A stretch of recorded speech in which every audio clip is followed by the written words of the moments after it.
Bab 40.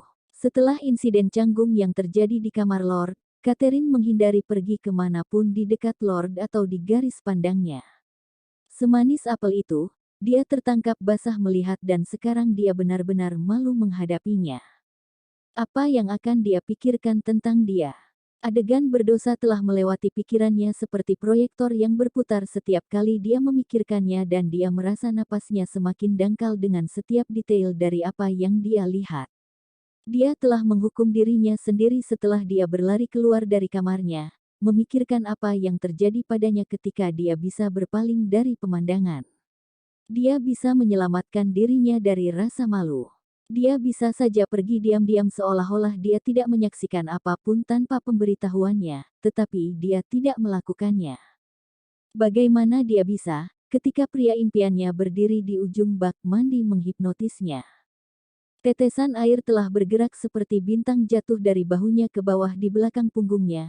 Otot-ototnya melentur saat dia menggerakkan tangannya ke atas dan ke bawah saat dia mencuci rambut hitamnya. Dan ketika dia berbalik, oh Tuhan, apakah pemandangan itu tidak membuat hatinya bergetar di dadanya? Itu masih terjadi. Kepalanya dimiringkan saat dia menyisir rambutnya yang basah dengan jari-jarinya. Matanya terpejam di bawah alisnya yang gelap dan melengkung.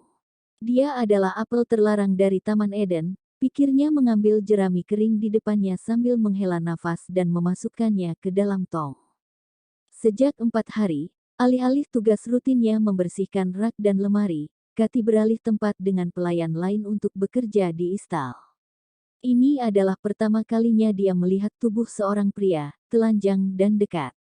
Tentu saja dia telah melihat gambar pahatan Yunani dari laki-laki di buku untuk melihat bagaimana mereka berbeda dari perempuan.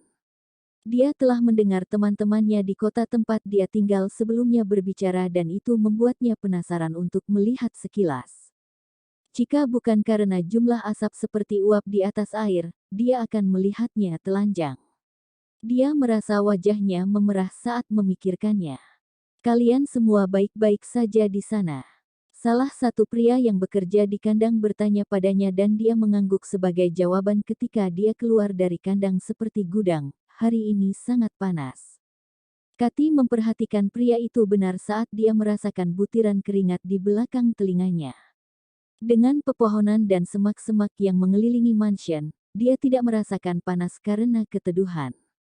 Kandang itu sangat luas untuk menyediakan perlindungan bagi banyak kuda. Kami tidak seburuk ini. Saya pikir musim panas akan datang lebih cepat dari yang kita duga. Dia mendengar kaviar dari belakang ketika dia membawa seekor kuda bersamanya ke dalam gudang. Bagaimana perjalanannya? Kathy bertanya padanya. Dia belajar perlahan. Lebih mantap dari minggu lalu, dia melihatnya menepuk kepala kuda betina sebelum mengikatnya.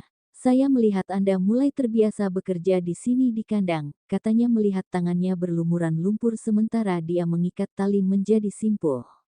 Siapapun bisa terbiasa dengan ini, dia tersenyum menatap tangannya.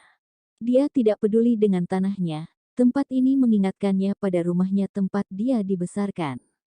Tidak banyak wanita yang bekerja di sisi mansion ini karena tanah, debu, dan panasnya matahari. Sebagian besar pria yang bekerja di istal adalah penggemar berat dan tinggi karena mereka membawa kayu gelondongan atau benda lainnya. Dibandingkan dengan mereka, kaviar tidak terlalu kasar di mata. Rambut coklat pendeknya melengkapi warna matanya.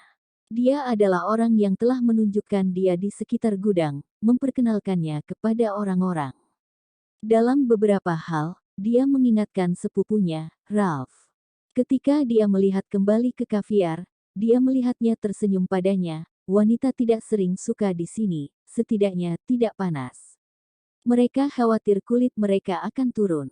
Apakah Anda mengatakan Anda tinggal di Kekaisaran Selatan? Dia bertanya. Ya, agak jauh dari jantung Midwell, jawabnya.